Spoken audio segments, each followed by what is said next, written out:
Hello, everyone, and welcome to P&P Live. My name is Susan, and I'm a bookseller in the Children and Teens Department at Politics and Prose. Thank you for joining us and tuning in to this virtual format where we continue to bring authors and new books to you. Before we get started, we have a couple of housekeeping notes. Closed caption is available for today's programming. Click the live transcript button at the bottom of your screen and select Enable Transcript. Politics and Prose is delighted to partner with DC Public Library, the DC Public Library Foundation, and PEPCO to present Man-Made Monsters, recent winner of the 2023 Walter Dean Myers Award in Teen category, written by Andrea L. Rogers and illustrated by Jeff Edwards. Our discussion will be moderated by Ali Genia, a children's librarian with DC Public Libraries. This program is presented in conjunction with DC Public Library's Know Your Power contest, sponsored by PEPCO. Teens are invited to submit an original work of writing, photography, illustration, or music that illustrates their feelings on a social issue that matters to them. We'll drop the links to the chat for more information about the art contest. For those of you who opted to receive a complimentary copy of Man-Made Monsters when you registered, you can pick the book up at the Alma Thomas Teen Space at the Martin Luther King Jr. Memorial Library at 901 G Street Northwest in Washington, D.C., beginning today, April 20th. These books are generously donated by the District of Columbia Public Library Foundation. All complimentary book copies must be picked up by Friday, April 28th. We'll also drop the book link purchase link in the chat for those who weren't part of the complimentary copy offer and would like to order a copy for your home library. Audience members, you'll have a chance to ask your own questions. Please type your questions in the Q&A box at the bottom of your screen. If your question's already there, you can bump it up in the queue by clicking the thumbs up button. And now to introduce our author and illustrator. Andrea L. Rogers is a citizen of the Cherokee Nation. She grew up in Tulsa and graduated with an MFA from the Institute of American Indian Arts in Santa Fe. Her stories have appeared in several literary journals, as well as U2, 25 Voices Share Their Me Too Stories, Ancestor Approved, Intertribal Stories for Kids, and in the anthology Allies. In 2020, she released the elementary fiction novel Mary and the Trail of Tears. A picture book called When We Gather is forthcoming. Jeff Edwards is a Cherokee graphic artist who's worked for the Cherokee Nation as a language technologist for over a decade to help advance the preservation and use of the Cherokee syllabary broadly. He received his BA in Design and Visual Communications at Northeastern State University and studied at Haskell Indian Nations University in Lawrence, Kansas. Edwards creates Cherokee-themed artwork with syllabary graphics as design and cultural elements. I'd now like to turn the program over to our moderator, Ali Genia, who will introduce themselves and then begin the program. It's my pleasure to turn the event over to them. Ani buju kakina awiya, Ali Genia Indigenous, Wakanaka Single Dalek, Nidada Bendaglus. Hello, everybody. My name is Ali Genia, and I am a children's librarian at the Washington, DC Public Library. I work at the Martin Luther King Jr. Memorial Library, so if you swing by to pick up your book, you'll probably see me. I'm a member of the Little Traverse Bay Band of Odawa Indians, and I'm so excited to chat with Andrea and Jeff today about their fantastic book, Man-Made Monsters. So before we get into the conversation, could both of you tell me a little bit about this book? Osio, Andrea L. Rogers Dawadoa G Chalagi. Hello. Yes, I've been working on this book since 2001. And so it's really, when people ask for advice about writing, I just say, write what you want to. Write the stories that are missing in the world, the stories that you would like to read. If you're like, I'd really like to read a book about Frankenstein, but I'd like Frankenstein to be in a K-pop band, and you happen to be also a member of a K-pop band, that would be a great book for you to write.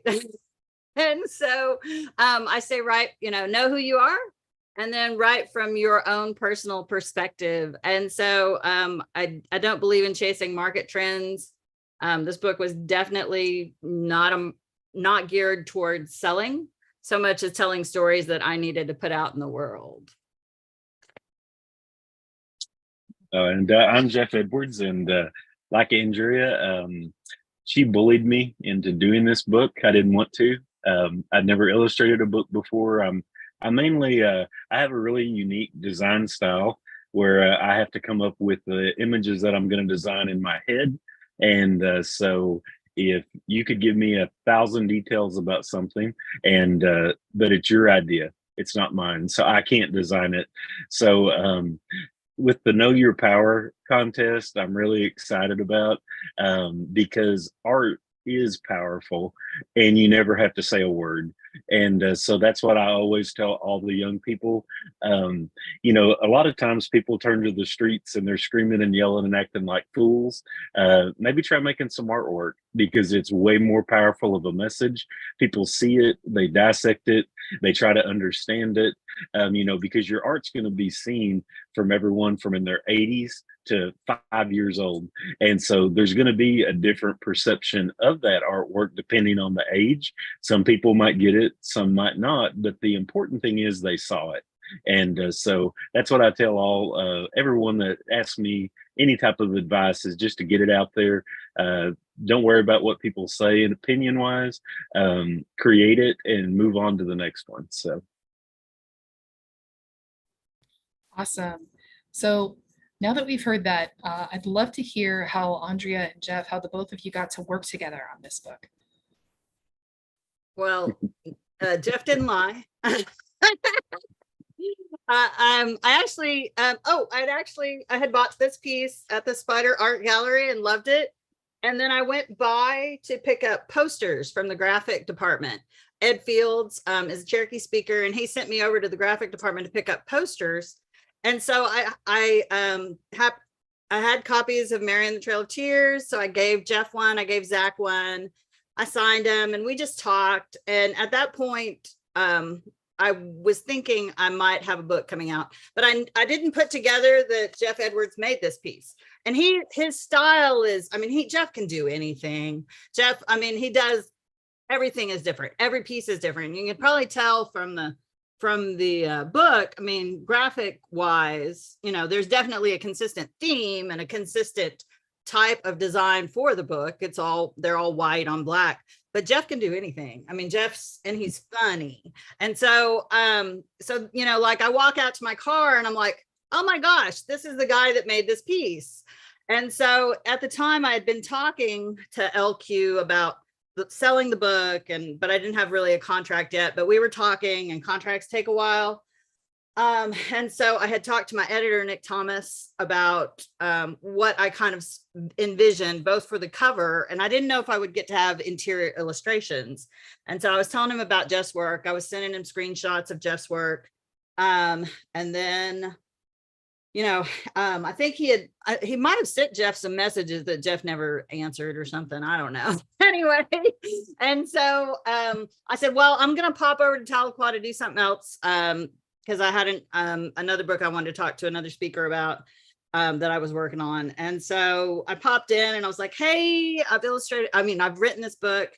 And if you know LQ's work, Darcy Little Badger stuff, A Lot So E and When a Snake Falls to Earth, you know, there are interior illustrations. And it's not that the book is illustrated, but, you know, there's pictures every now and then, like for chapter headings.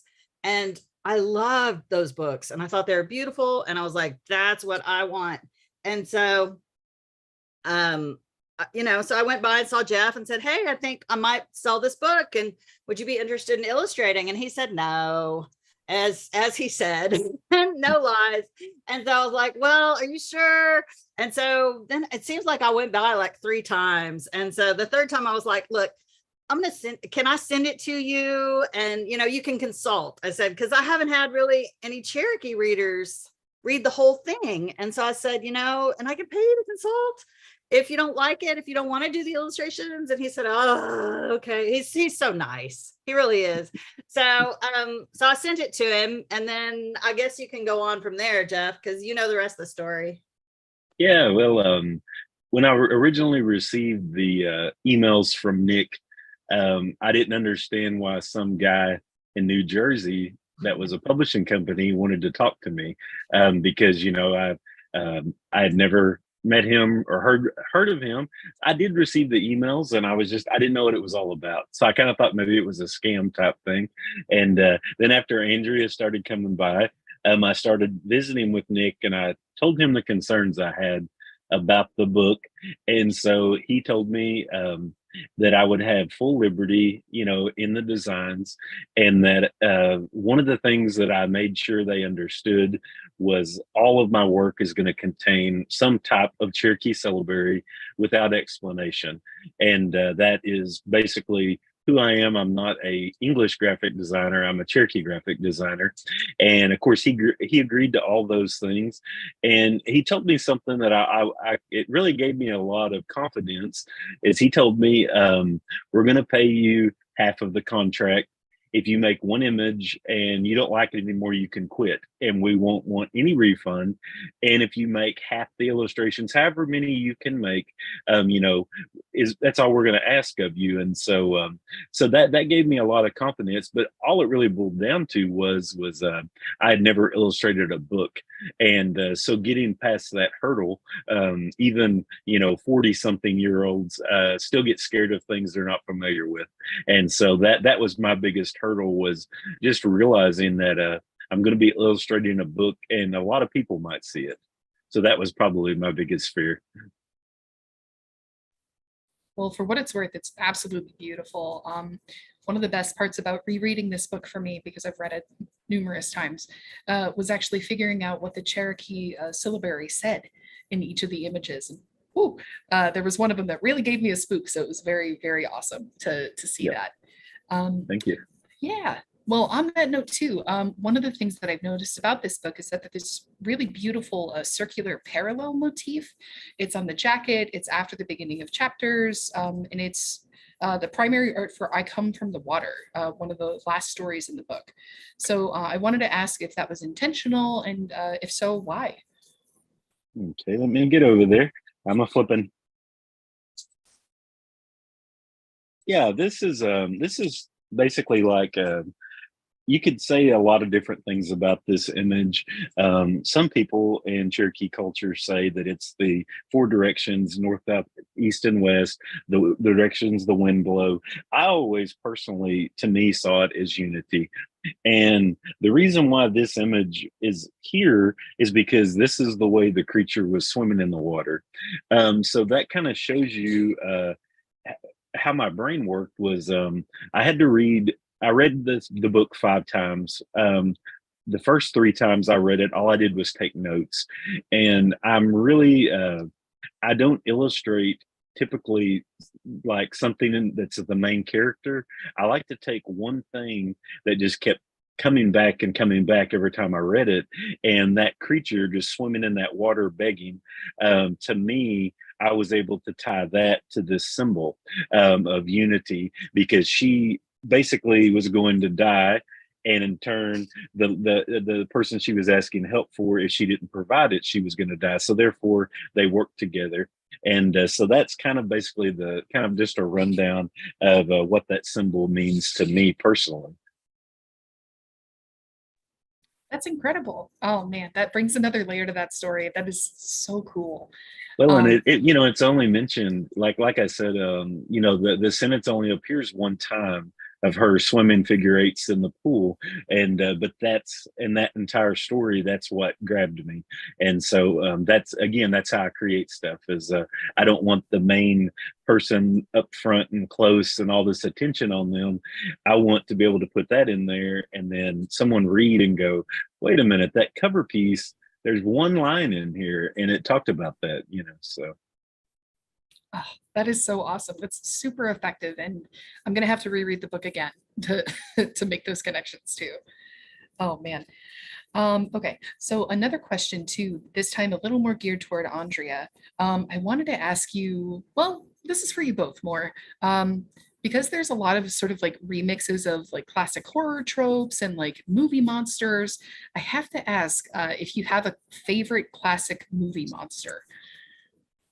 Ooh, I mean, obviously, I love vampires, so I love Dracula, but Frankenstein has my heart, right? I mean, Frankenstein's monster has my heart, right? And so, and actually, we're supposed to be related to like Lon Chaney through marriage. So anyway, I think he was born in Oklahoma City, and one of my aunts was related to him. Anyway, and so yeah, I think it would be, you know, I mean, because also with the book, you know, Shelley's book is incredible. And, you know, I actually sort of, you know, I think about her, and it's all intertwined, right? Along with, you know, the next movie with the bride, right? And what happens with her. And it's all sort of like a great big ball of stuff I love.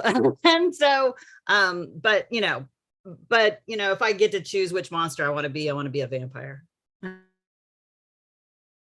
On mine, I don't really have a favorite monster, but what scares me is not monsters. It's I'll never forget the first movie that really bothered me was the Exorcist director's cut, where she came down the stairs backwards doing a backflip, things like that.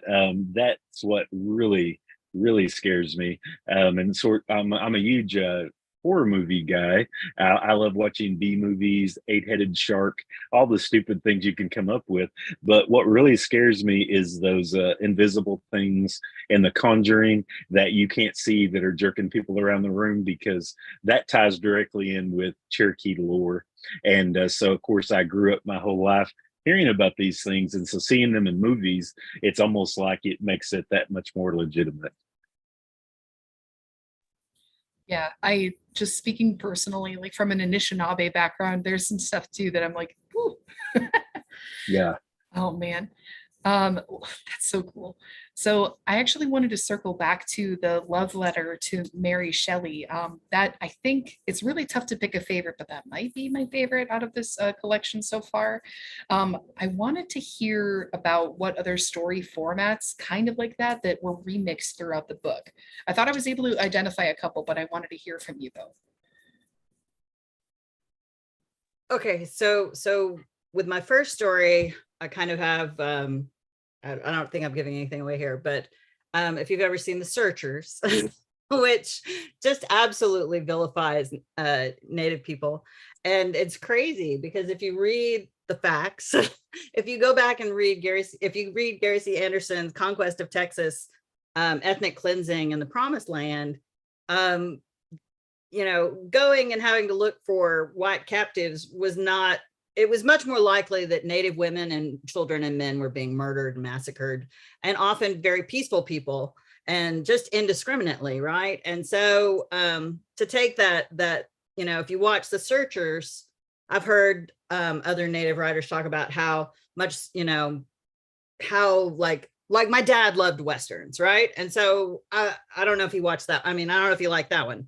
You know, and that one has this weird sort of Cherokee character in it, and it's just strange. Anyway, and they're all out looking for Natalie Wood. And anyway, so I thought, you know, if you read history, if you go back even to, you know, when people invaded in the first place, often women were and little girls were stolen.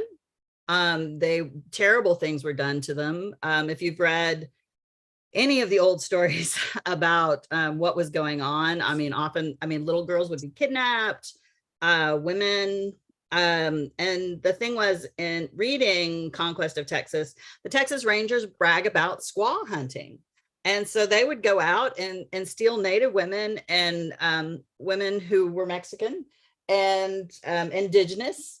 And anyway, and so when I go back and read history, that's actually much harder for me than reading a lot of stuff. I've had people, we've talked about writing, and this book was actually much harder to write emotionally than this one. I had fun with this one. With this one, I was playing with horror, and I was playing with the idea that horror occurs because things are out of balance. And so being able to set those right, being able to make sure all the brown women live was really important to me. And so starting with that very first story, it's kind of, I mean, what is she doing? She's going to go look for her baby sister. right? She's going to go look for her family, and they've been wronged, and she's trying to make things right and bring her home. And then the whole rest of the book is about her checking in on her sister's descendants from then on, because she's their aunt, and so she's their auntie, and so she needs to make sure that they have what they need, that survival is the most important thing. And so definitely I was playing, thinking about the searchers and thinking about the Westerns and thinking about the true history of the American West, which is often untold. And so definitely in that first story, that's what I was doing. And then, I love Mary Shelley, the idea that this 18-year-old girl created this story. And then the fact that some people don't realize that the true monster in the book is the scientist and not the creature is just, it's wild to me. It's like, what? And so it's like he's created and abandoned, and then just thinking about what was going on in England at the time, and the discussions about what's going to happen to the people who we have enslaved, what's going to happen when we let them loose. We haven't educated them, we've enslaved them, we've brutalized them. What are they going to do when we free them? And so those debates were going on. And so it's just, to me, Frankenstein is just one of the most important stories in the world.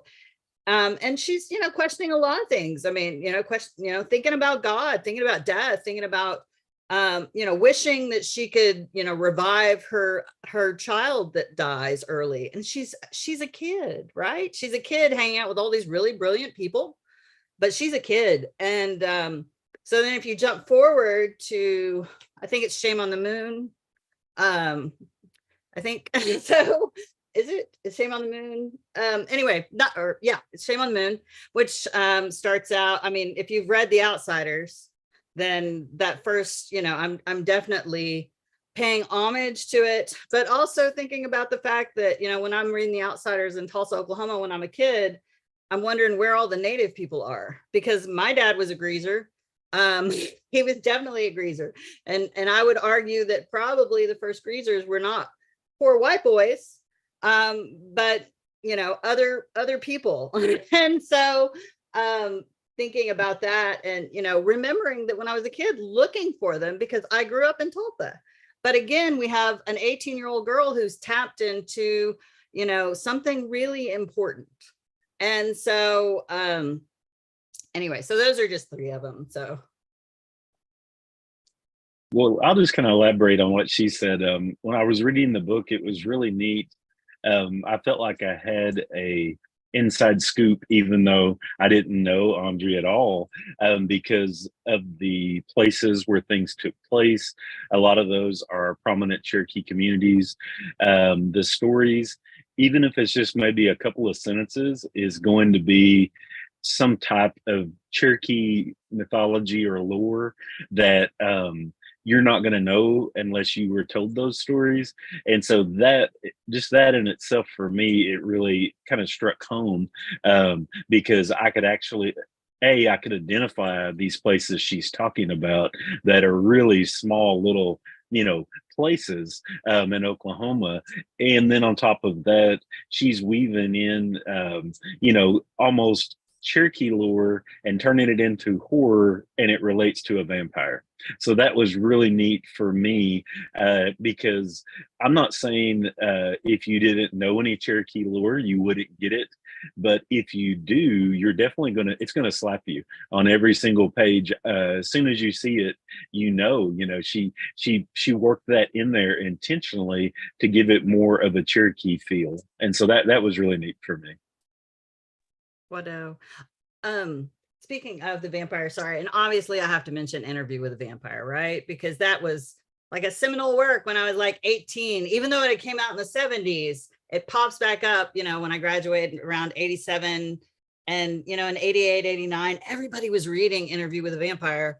And, I couldn't help but think, I think you're always looking for yourself or people like you or your family in stories or your places. And I thought, the things a Cherokee vampire would see between 1839 on. I mean, I was thinking about this the other day, and it's like the various things that the government was doing and states were doing to try and eliminate our culture and us. And so, I mean, in that broad amount, I mean, it was a very short amount of time, really, but every time there were always new onslaughts. Every generation faced a new issue. And so anyway, so I thought, you know, what would a Cherokee vampire see in 200 years? Enormously cool. Just as a quick reminder before I get to some other questions that we have, if you, the audience, have any questions, you can put them in the question and answer session and we will ask them at the end. But yeah, after that reminder. So one of our questions actually comes from a member of our teen council, and I thought that this one was a really good follow-up to what we were just talking about. So, you know, you mentioned a little bit like some of the bases for these things, but what sorts of research did you have to do for the historical elements of this book? I love research. So I think you'll probably notice there's like 3 stories set in 1968. And so back in between, I guess, what year was that? I graduated from college in 94, and I had been working on a book that took place in 1968. And so I was doing a whole lot of research about 1968. And so for something else. And so like I had a binder, and in that binder, I had things like pictures of fashion. I had lists of what songs were popular in Oklahoma in 1968, like what country songs, what rock songs. I had articles about what was going on historically. And so I was really immersing myself in 1968. I was watching movies about 1968, 1969. And so, but I was working on this other novel.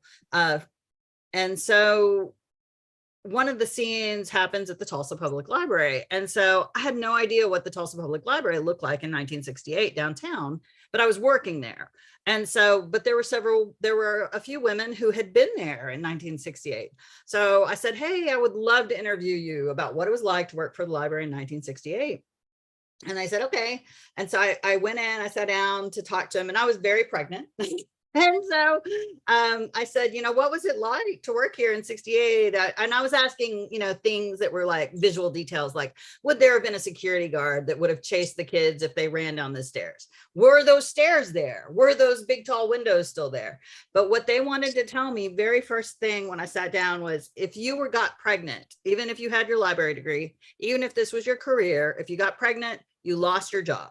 And so as soon as they found out you were pregnant, no job. It didn't matter how many kids you had.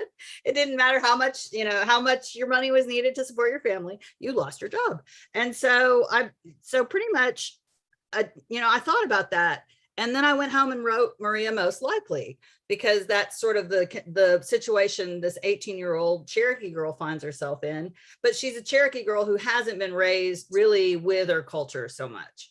And so it's sort of, it's something that she doesn't feel really. And so, and there are definitely people like that. I mean, sometimes it takes a long time to get comfortable in your own skin.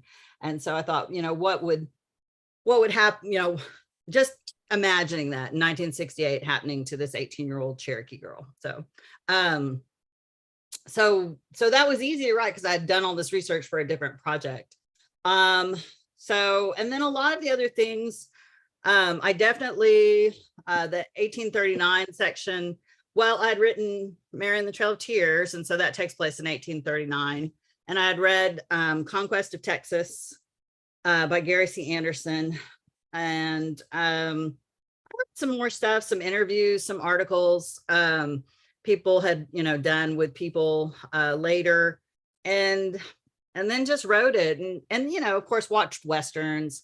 I had something like, there's a guide to the prairie or something that's really famous that some guy wrote, but I've been thinking about that a lot. So a lot of times what I'll do is I'll just do a whole lot of research and then, you know, take whatever seed of the story and then just start writing that. And then, you know, kind of make notes about like, oh, I got to go check and see what year towels were invented. So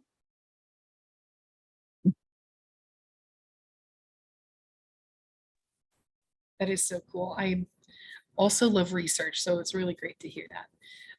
Let's see. So this one is another one from our teen council member. And it's sort of, it may seem obvious, but I still wanted to ask it. When was the moment you realized that you wanted to write about Native people? That's a good question. I think I kind of avoided it for a long time. And because I didn't want to play into stereotypes and I didn't want to commodify my culture. And it seemed like, and in fact, when I wrote Maria Most Likely in 2001, then it won a short story contest in Dallas at Dallas Public Library in like, I don't know, 2004, 2005. And so I thought, well, now it's ready to be published, right? I won an award. I beat all these other people.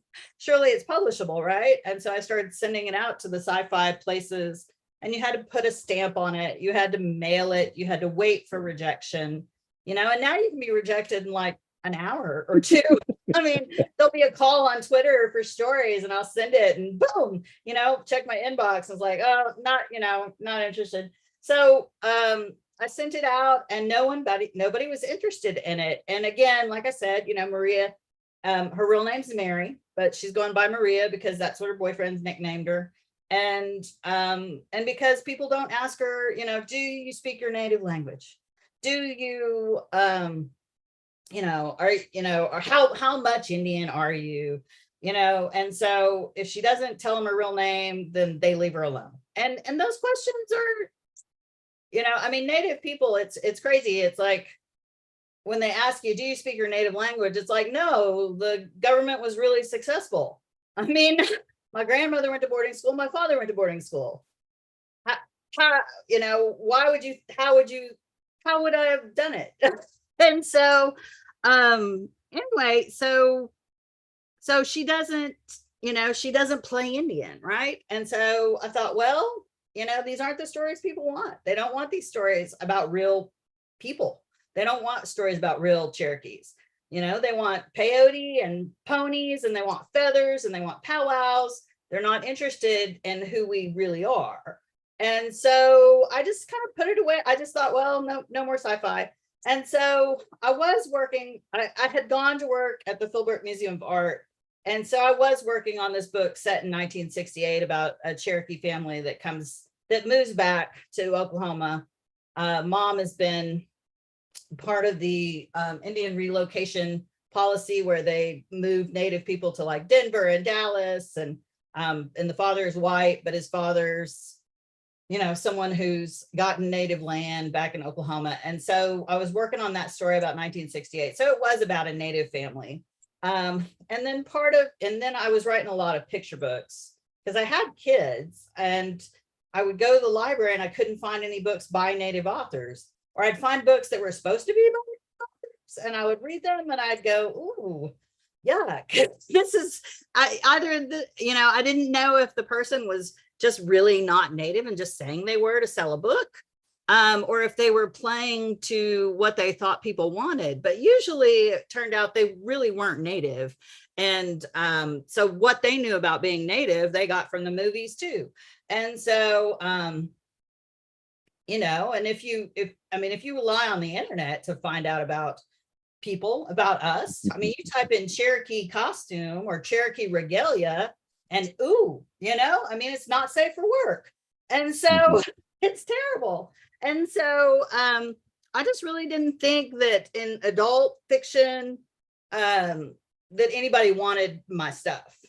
But what I did think was that my kids needed my stuff. I thought that that we needed some picture books. And the only person out there who was publishing with a bigger house was Cynthia Lytec Smith. Now, you could go out to Shiprock and there would be small presses, Navajo presses, Dene presses, and you could pick up books out there. But for the most part, they weren't at my Barnes and Noble in Fort Worth. And so you really had to struggle to find them. And even when I was working for the American Indian Ed program in Fort Worth, like maybe 10 years ago, finding books that were really by Native people or even books that were about Native people and that weren't terrible, was so hard. I mean, there was so much crap out there, and it just, and I thought, you know, I guess I'm going to have to do this because nobody's doing it. And so, but what I didn't know is people were doing it. People were trying. They just weren't getting published yet. And so it was, you know, Tracy Sorrell, you know, kind of had the same story. And so, Angeline Bully, you know, same story. I mean, for years, we've been thinking about writing these stories, trying to write these stories and trying to share these stories.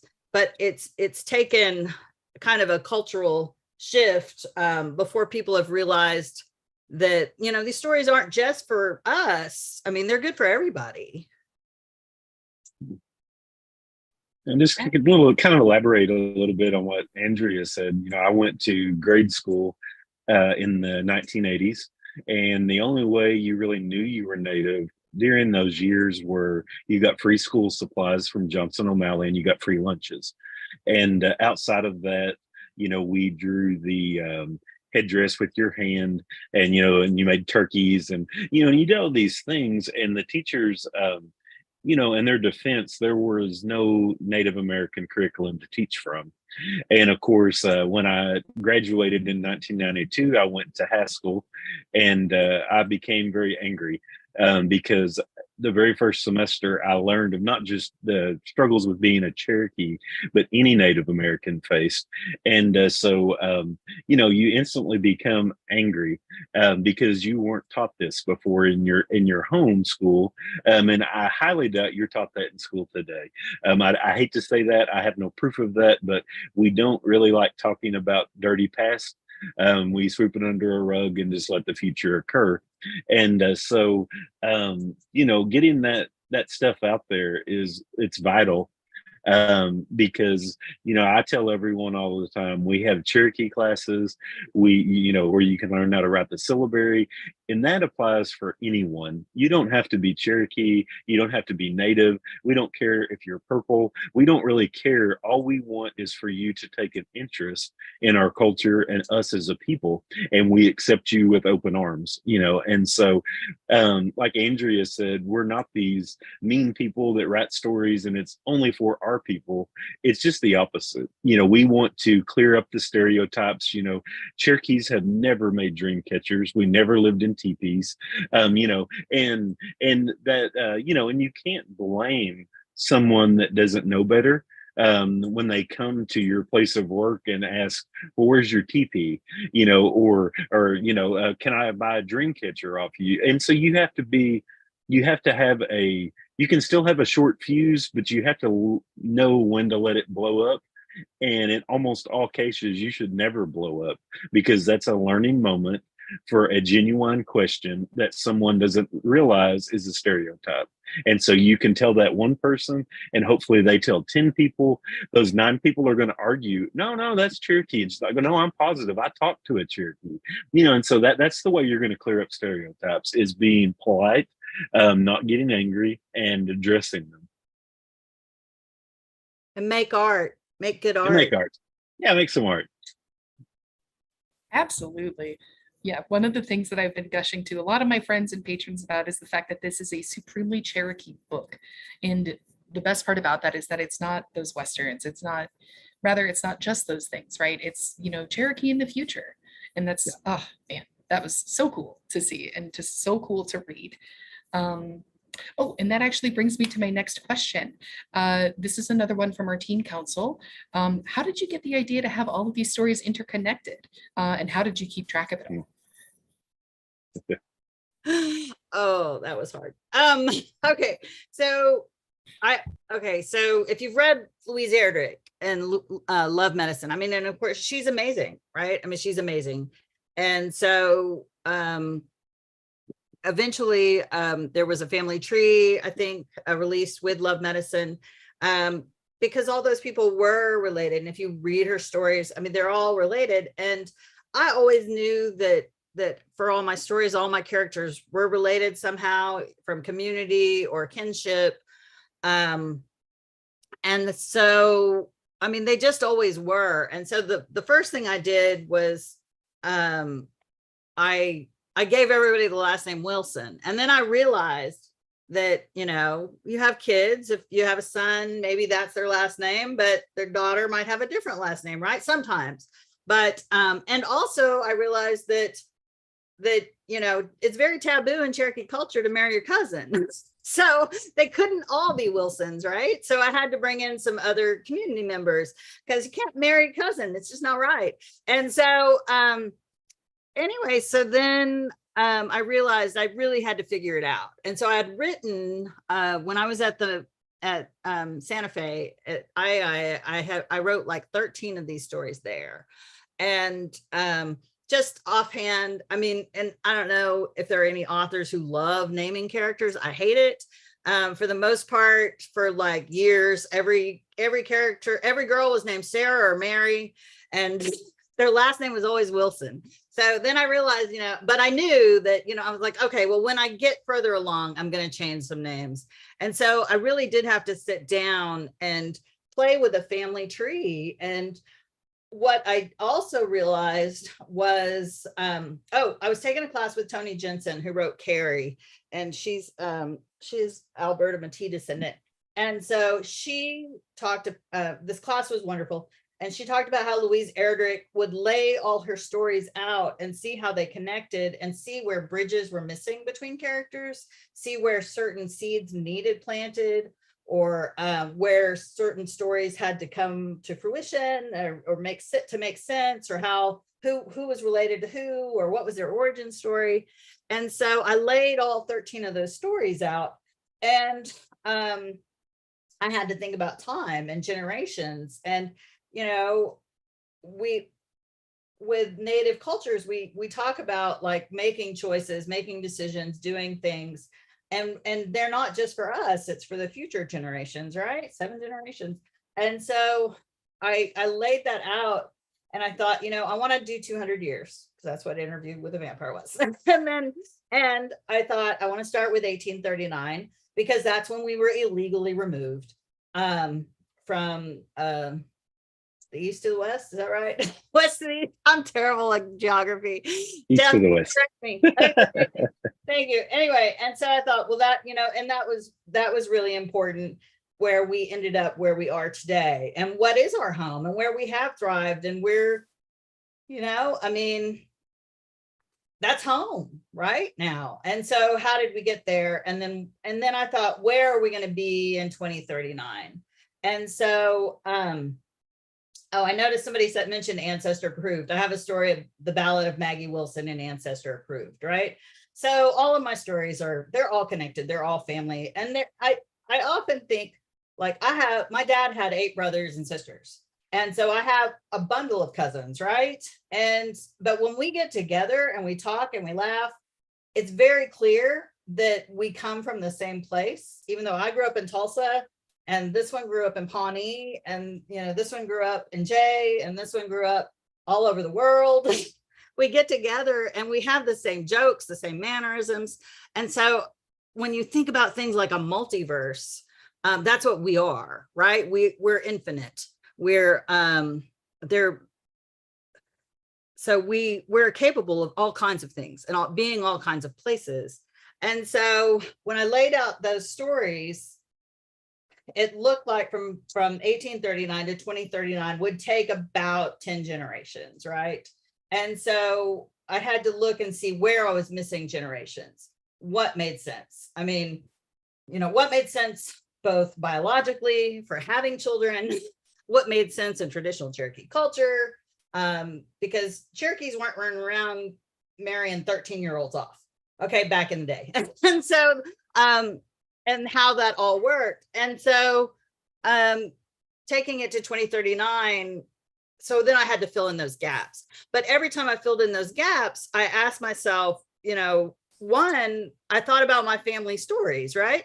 I thought about what someone in that generation was going through. Well, my grandfather is Jess T. Rogers, and he was born in 1896, and he was a World War I veteran, and he went to France. He was at the Meuse Argonne. And so, you know, just taking those little pieces of, you know, what happened to my actual Cherokee family then, combining that with what the onslaught was, what things were attacking us. And then, going, vampires, werewolves, big deal. Have you tried to get insurance? Have you tried to get health care? Have you tried to get treatment for your diseases?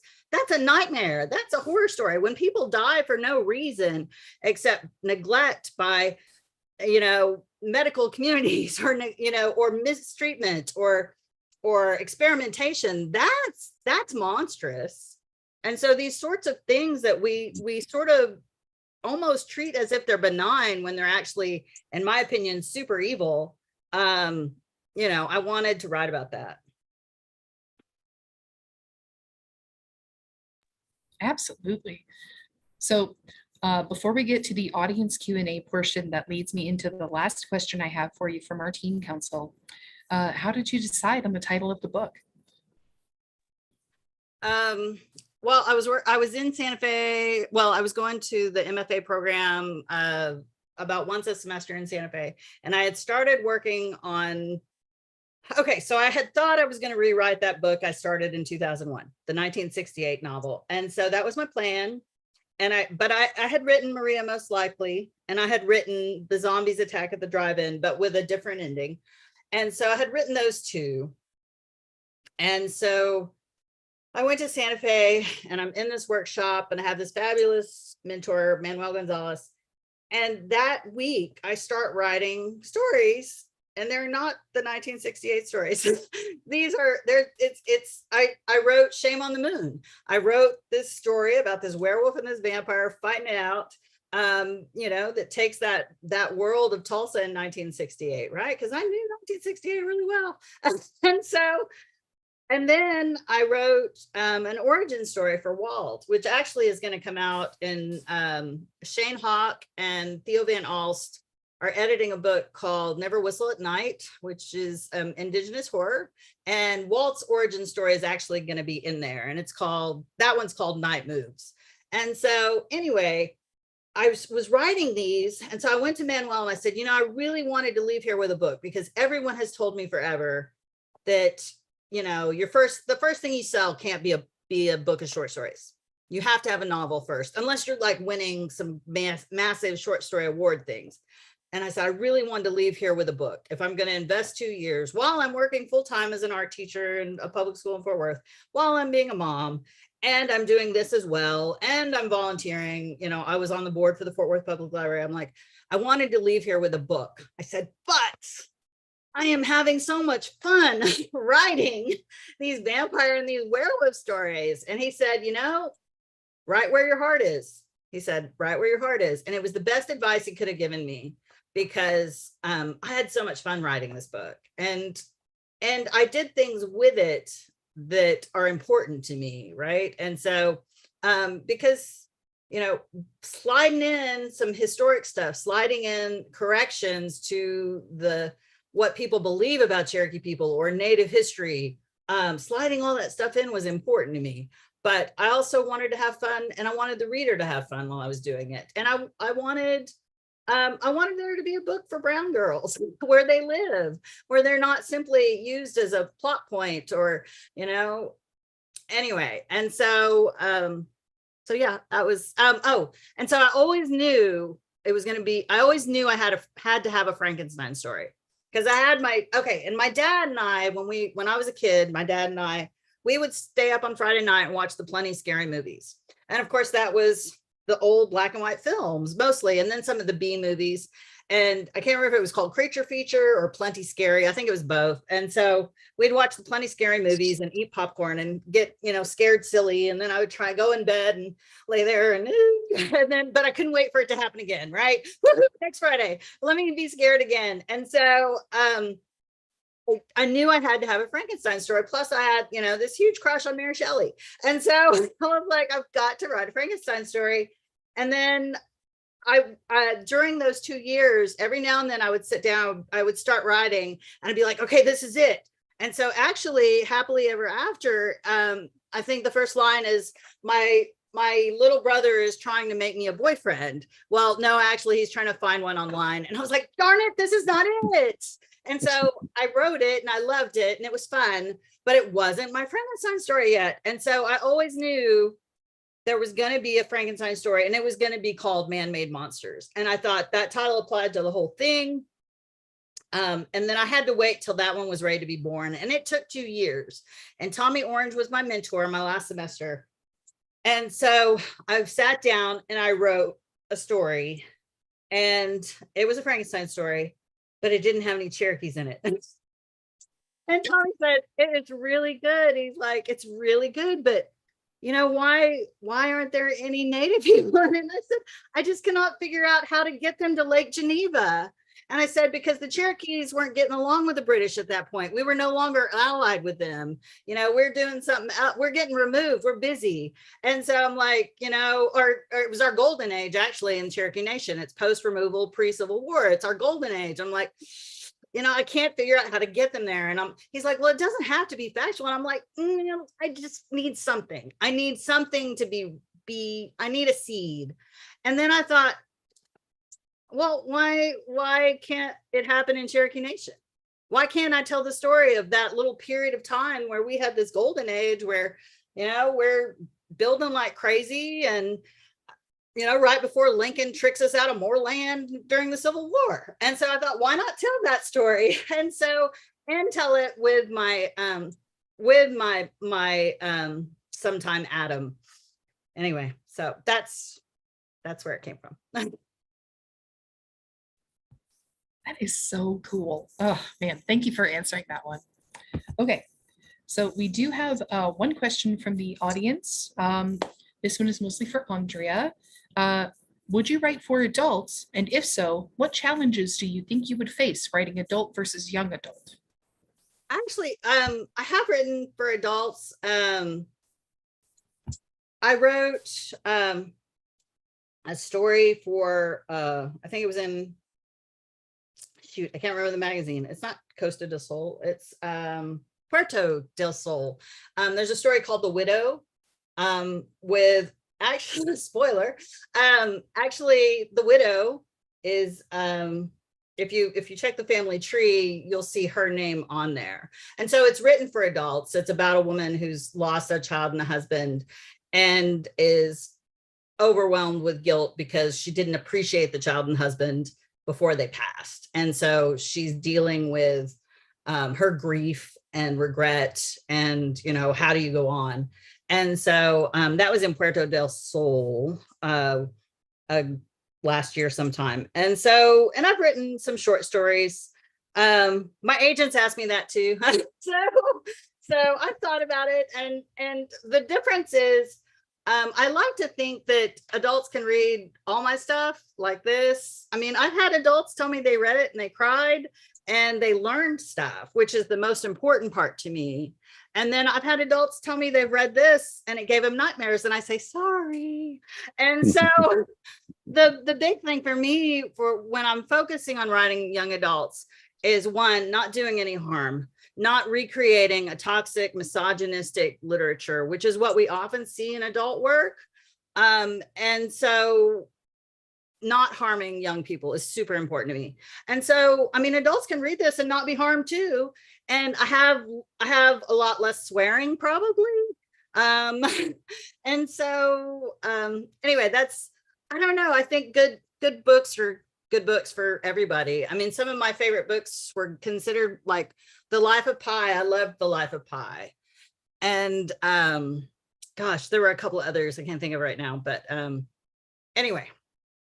So, and like I read, Mongrels by Stephen Graham Jones might be considered middle grade or YA.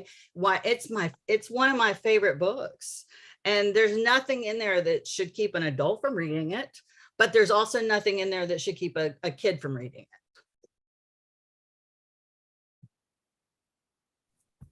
That is such a great answer. And with that, I think that we are at the end of our time together. So I'll say, Gatia Miigwech, thank you so much for chatting with me today. And I cannot wait to reread this book.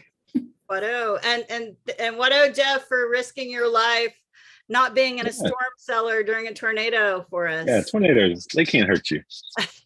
Get out your axe. Get out your hatchet. Wado. Thank you all so much for joining us. And thank you again to Andrea and Jeff for today's lively conversation. We all learned so much. Thanks also to Ali for such a lovely job moderating, and to DC Public Libraries for this wonderful partnership. Don't forget, you can still click the links in the chat box to get your copies of Man-Made Monsters. As an independent bookstore, we really appreciate your support. And after listening to that, if you don't want to get Man-Made Monsters, I think something's wrong. Have a lovely day, and we hope to see you again soon. Take care.